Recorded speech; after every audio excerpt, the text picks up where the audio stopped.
Good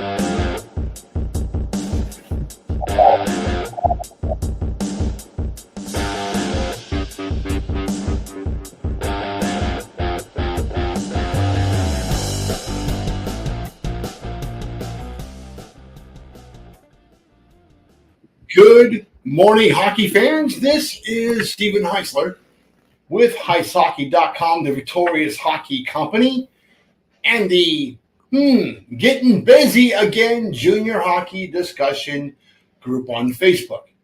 You are watching the Junior Hockey Morning Show. You can find us on the World Sports Broadcasting Network, WSBN.TV, Facebook, Twitter, YouTube. Sorry, not Twitter, X, formerly known as Twitter, YouTube. Where else, Tommy? Is that it? Great. Today is Tuesday, July 29th. July 30th.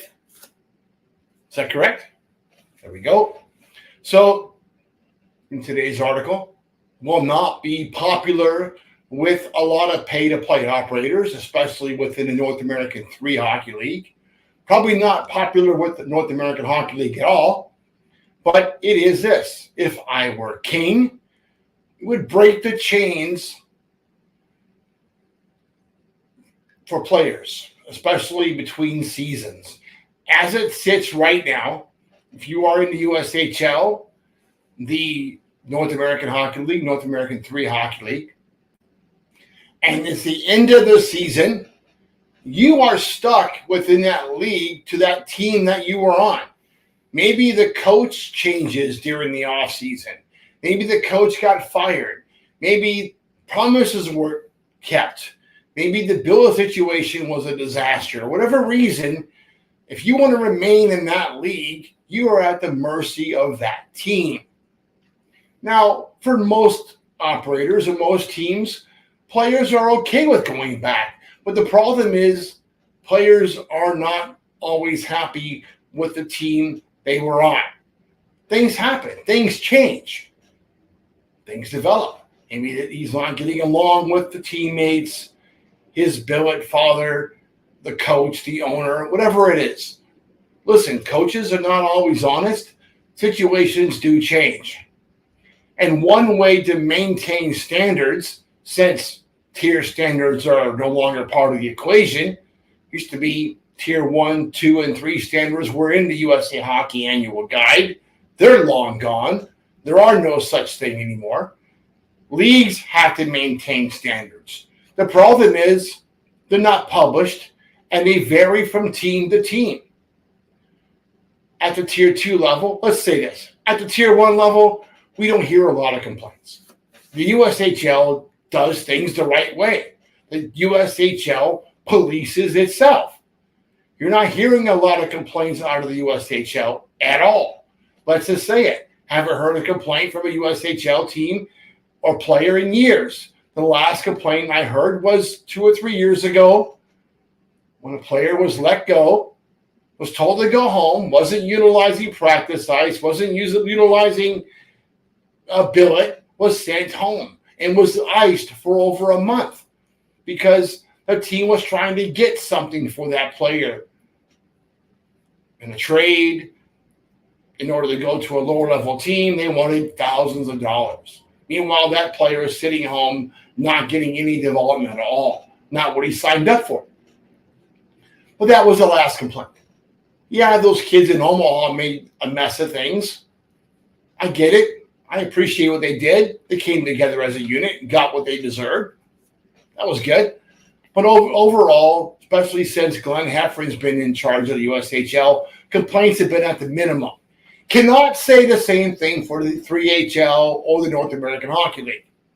The NAHL, for the most part, fantastic operation across the board, A to Z. Kenai River is the exception. There were some issues this last year with the Minnesota Wilderness. Otherwise, things were decent across the board. Some issues with the Generals, they got past that. But if you didn't want to return to Kenai or the Generals or the Wilderness or North Iowa, wherever you were pretty much SOL. You can go to the NCDC or you can go to Canada, the BCHL, and a lot of kids have moved up to the BCHL or moved out to the BCHL. The 3HL, it's been hit and miss. And it's at this level where we see the most problems. Of course, the Mid-City Stars are on hiatus. Hope we never see those guys again. Right now, it looks like the Austin Ice Bats are in a situation where they must win or be gone this year. They didn't make any changes at the head coaching position. That's still a train wreck. And I know players that wanted to get out of there and couldn't because the coach wants to trade them for something of value. And they must have players that want to go to Austin in exchange for another player. So that forces us as an advisory company to simply move outside of USA Hockey to a different league. The Eastern Hockey League, the USPHL, maybe the Vancouver Island Hockey League, because no one's going to give in to the demands of the Austin Ice Bats to force a different player, into that really cankerous situation. It's not fair. Also, drafting players doesn't make any sense anymore. Maybe it did years ago when we had standards, but without standards, forcing a player from Minnesota to go to Kenai River or to go to Corpus Christi or Danbury or Elmira doesn't make any sense. Can't force the kid to go somewhere. Can't force the kid to go to Kenai River where you have to pay to play to some extent. Doesn't make any sense. They'll go play somewhere else where they do want to go to. So maybe if we eliminate these things that lock up players' rights during the offseason, and maybe standards across the boards is raised in the process. No, I am not the king of hockey, but if I were, this is one area where absolute free agency for amateur players should be the norm. Listen, the USPHL, like them, hate them, or love them, at the premier and elite level, players are free agents at the end of the season and between seasons. They don't trade their rights from one team to another. They can go wherever they want to, and that absolutely works.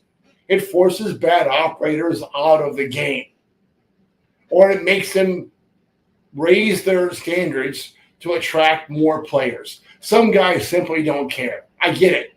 All they're saying for the money, and that's okay. And they'll lose players year after year because they can recruit and they can elevate players, and that's the idea.